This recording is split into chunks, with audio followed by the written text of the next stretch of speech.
ഗാന്ധിജിയുടെ നേതൃത്വത്തിൽ Indian national Congress നടത്തിയ ആദ്യത്തെ ദേശീയ പ്രക്ഷോഭമാണ് നിസ്സഹകരണ പ്രസ്ഥാനം.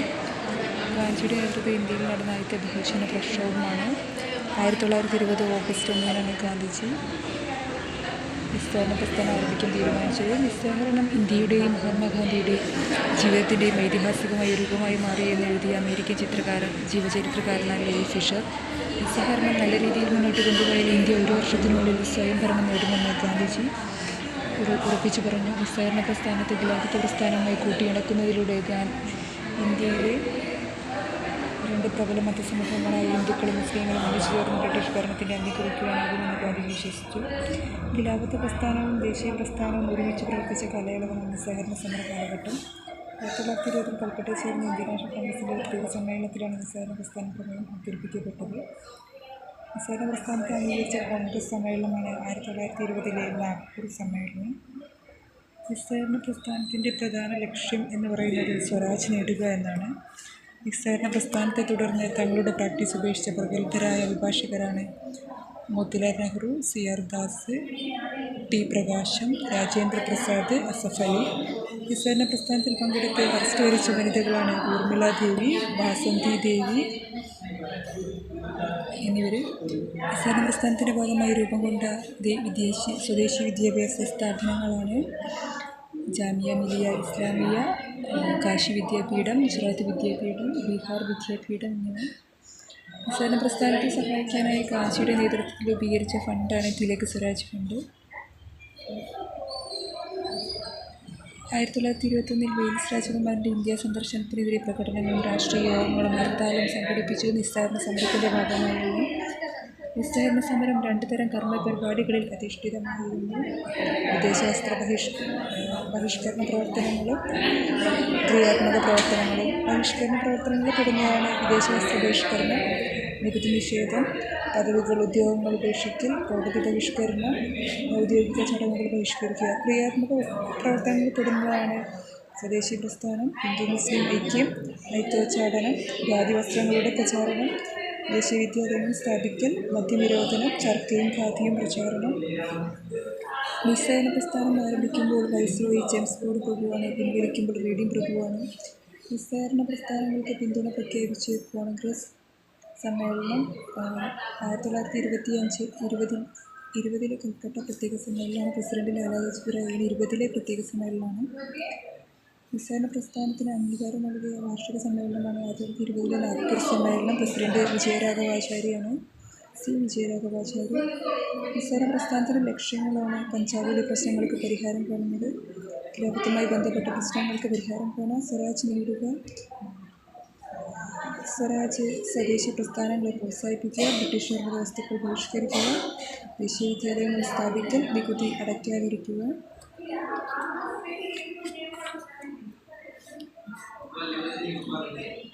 സമരത്തിൻ്റെ ഭാഗമായി ഗാന്ധിജി മുന്നോട്ട് വെച്ച പ്രധാന പരിപാടികളാണ്: കോടതി, വിദ്യാഭ്യാസ സ്ഥാപനങ്ങൾ, തിരഞ്ഞെടുപ്പ്, ഔദ്യോഗിക പരിപാടികൾ, ബ്രിട്ടീഷ് ഉൽപ്പന്നങ്ങൾ മുതലായവ ബഹിഷ്കരിക്കുക, നികുതി അടയ്ക്കാതിരിക്കുക, ബ്രിട്ടീഷ് ഗവൺമെൻറ് നൽകിയ ബഹുമതികൾ, കീർത്തിമുദ്രകൾ, സ്ഥാപനങ്ങൾ എന്നിവ ഉപേക്ഷിക്കുക. നിസ്സഹകരണ പ്രസ്ഥാനത്തിൽ സ്ത്രീകളും തൊഴിലാളികളും കർഷകരും സജീവമായി പങ്കെടുത്ത സമരത്തിൽ പങ്കെടുക്കാനായി 100 കണക്കിന് സ്ത്രീകൾ കറുത്തത് ഉപേക്ഷിച്ചു. പലരും ഇവരുടെ സ്വർണ്ണാഭരണങ്ങളെ സത്യാഗ്രഹ ഫണ്ടിലേക്ക് സംഭാവന ചെയ്തു. നിസ്സഹകരണ പ്രസ്ഥാനം പിൻവലിക്കാനുണ്ടായ കാരണമെന്ന് പറയുന്നത് 1922 ഫെബ്രുവരി 5 നടന്ന ചൗരി സംഭവമാണ്. സ്വരാജ് പാർട്ടിയുടെ രൂപീകരണത്തിന് ഈ പ്രക്ഷോഭം നിസ്സഹകരണ പ്രസ്ഥാനം വഴിയൊരുക്കി.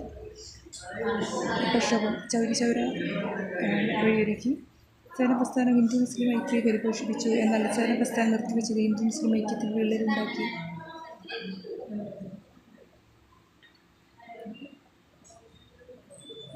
ഭരണാധികാരി അധികാരം ദുർവിനിയോഗം ചെയ്യാതിരുന്നാൽ അവനെ അനുസരിക്കാതിരിക്കാൻ പുരാതന കാലം മുതലേ പ്രജകൾക്ക് അവകാശമുണ്ടെന്ന് ഗാന്ധിജി പറഞ്ഞ നിസ്സഹകരണ പ്രസ്ഥാനത്തിന് മുന്നോടിയായി വൈസ്രോയിക്ക് എഴുതിയ കത്തിൽ നിന്ന് ഭാഗമാണ്. എന്താണ് 1922 ചൗരി സംഭവം എന്ന് പറഞ്ഞാൽ, ചൗരി ചൗരയിൽ ആളുകൾ സമാധാന പാരമായി പ്രകടനം നടത്തുകയായിരുന്നു. എന്നാൽ പോലീസ് അതിനെ വെടിവെച്ചപ്പോൾ ജനക്കൂട്ടം പോലീസ് സ്റ്റേഷനിൽ തീ വയ്ക്കുകയും 22ഓളം പോലീസുകാർ കൊല്ലപ്പെടുകയും ചെയ്ത സംഭവമാണ്. ജനങ്ങൾക്ക് അഹിംസയുടെ മാർഗം ശരിയായി മനസ്സിലായില്ല എന്ന് ഗാന്ധിജി ശേഷിപ്പിച്ച സംഭവം ചൗരി ചൗര സംഭവം. ഗാന്ധിയുടെ വിചാരണ നടപടികൾക്ക് നേതൃത്വം നൽകിയത് CN ബ്രൂംഫീൽഡാണ്. ചൗരി ചൗര സംഭവത്തെ തുടർന്ന് നിസ്സഹകരണ പ്രസ്ഥാനത്തെ ഗാന്ധിജി ഹിമാലയൻ ബ്ലണ്ടർ എന്ന് വിശേഷിപ്പിച്ചു. നിസ്സഹകരണ പ്രസ്ഥാനം പിൻവലിക്കാനുള്ള തീരുമാനത്തെ സുഭാഷ് ചന്ദ്രബോസ് ദേശീയ ദുരന്തം എന്ന് വിശേഷിപ്പിച്ചു. 1922 നികുതി നിഷേധം നൽകുന്നതുകൊണ്ട് നിർത്തലാക്കിക്കൊണ്ട് സർദാർ വല്ലഭായ് പട്ടേൽ സരാബന്ദി പ്രക്ഷോഭം സംഘടിപ്പിച്ചു. ചൗരി ചൗര സംഭവവുമായി ബന്ധപ്പെട്ട് ഗവൺമെന്റിനെതിരെ അപ്രീതി പരത്തുന്നുവെന്ന കുറ്റം ചുമത്തി ഗാന്ധിജിയെ അർവാദ ജയിലിൽ 6 വർഷത്തിന് തടവിന് ശിക്ഷ വിധിച്ചു. ജനങ്ങളുടെയല്ല നേതൃത്വത്തിൻ്റെ ദൗർലഭ്യമാണെന്ന് പറഞ്ഞത് MN റോയിയാണ് ഇന്ത്യ സംഭവവുമായി ബന്ധപ്പെട്ട് ചൗരി ചൗര സംഭവവുമായൊക്കെ ബന്ധപ്പെട്ട്.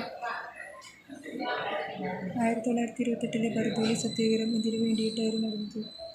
ഗുജറാത്തിലെ ബർദോളി താലൂക്കിലെ വെള്ളപ്പൊക്കത്തെ തുടർന്ന് 1925 വെള്ളപ്പൊക്കത്തെ തുടർന്ന് ബോംബെ സർക്കാർ നികുതിയിൽ 30% വർധനവ് പ്രഖ്യാപിച്ചു. ഈ ഭൂനികുതി വർധനവിനെതിരെ ഗുജറാത്തിലെ കർഷകർ നടത്തിയ സമരമാണ് ബർദോളി സത്യാഗ്രഹം. ഗ്രാമീണരെ നികുതി നിഷേധ സമരത്തിൻ്റെ പ്രത്യാഘാതങ്ങളെക്കുറിച്ച് ബോധവൽക്കരണം നടത്തിയയാളാണ് സർദാർ വല്ലഭായ് പട്ടേൽ. ഈ പ്രക്ഷോഭത്തിൻ്റെ ഭാഗമായാണ് സർദാർ വല്ലഭായ് പട്ടേലിനെ സർദാർ എന്ന പേര് വിളിച്ചത് സരോജിനി നായിഡുവാണ്. 1928 നടന്ന നെഹ്റു റിപ്പോർട്ട്. ഇന്ത്യയിലെ പ്രമുഖ നേതാക്കൾ പൂനെയിൽ സമ്മേളിച്ച് ഭരണഘടന പരിഷ്കാരത്തിനായി മോത്തിലാൽ നെഹ്റുവിൻ്റെ നേതൃത്വത്തിൽ സുഭാഷ് ചന്ദ്രബോസ് തുടങ്ങിയവർ ഉൾപ്പെടുന്ന ഒരു 8-അംഗ കമ്മിറ്റിയെ നിയോഗിച്ചു. അതിൻ്റെ ഫലമായി നെഹ്റുവിൻ്റെ നേതൃത്വത്തിൽ 28 ആഗസ്റ്റിൽ പൂർത്തിയാക്കപ്പെട്ട റിപ്പോർട്ടാണ് നെഹ്റു റിപ്പോർട്ട്. ഇന്ത്യക്ക് ഭരണഘടനാപരമായ ഒരു ചട്ടക്കൂട് വിഭാവനം ചെയ്യുന്നതിനുള്ള ആദ്യ ശ്രമം ആയിരുന്നു ഇത്. ഇന്ത്യക്കാരുടെ അടുത്ത ലക്ഷ്യം ത്രിരാജ്യ പദവിയാണെന്ന് പ്രഖ്യാപിച്ചു. സ്ത്രീകൾക്കും പുരുഷന്മാർക്കും തുല്യ അവകാശങ്ങളുള്ള ഒരു മതേതര രാഷ്ട്രമാണ് നെഹ്റു റിപ്പോർട്ട് വിഭാവനം ചെയ്തത്. സർവസമ്മതമായ ഒരു ഭരണഘടന രൂപപ്പെടുത്താനും ബ്രിട്ടീഷ് പാർലമെൻറ്റിൻ്റെ പരിഗണനയ്ക്കായി സമർപ്പിക്കാനും ബ്രിട്ടീഷുകാർ ഇന്ത്യക്കാരെ വെല്ലുവിളിച്ചു. തുടർന്ന് സമർപ്പിച്ച റിപ്പോർട്ടാണ് നെഹ്റു റിപ്പോർട്ട്. തയ്യാറാക്കിയത് മോത്തിലാൽ നെഹ്റുവാണ്. 1928 ഓഗസ്റ്റ് 10-നാണ് ഇത് സമർപ്പിച്ചത്. ഇതിനെ മോത്തിലാൽ നെഹ്റുവിനെ സഹായിച്ച ആളാണ് തേജ് ബഹദൂർ സപ്രു. റിപ്പോർട്ടിന് നേതൃത്വം കൊണ്ട് മുഹമ്മദ് അലി ജിന്ന പതിനായിരം തത്വങ്ങൾ രൂപം നൽകി. എന്തൊക്കെയാണ് നെഹ്റു റിപ്പോർട്ട് മുന്നോട്ട് വെച്ച നിർദ്ദേശങ്ങൾ? ഇന്ത്യക്ക് ഒരു ഡൊമിനിയൻ പദവി നൽകണം. കേന്ദ്രത്തിലും പ്രവിശ്യകളിലും ഉത്തരവാദിത്തം നടപ്പിലാക്കണം.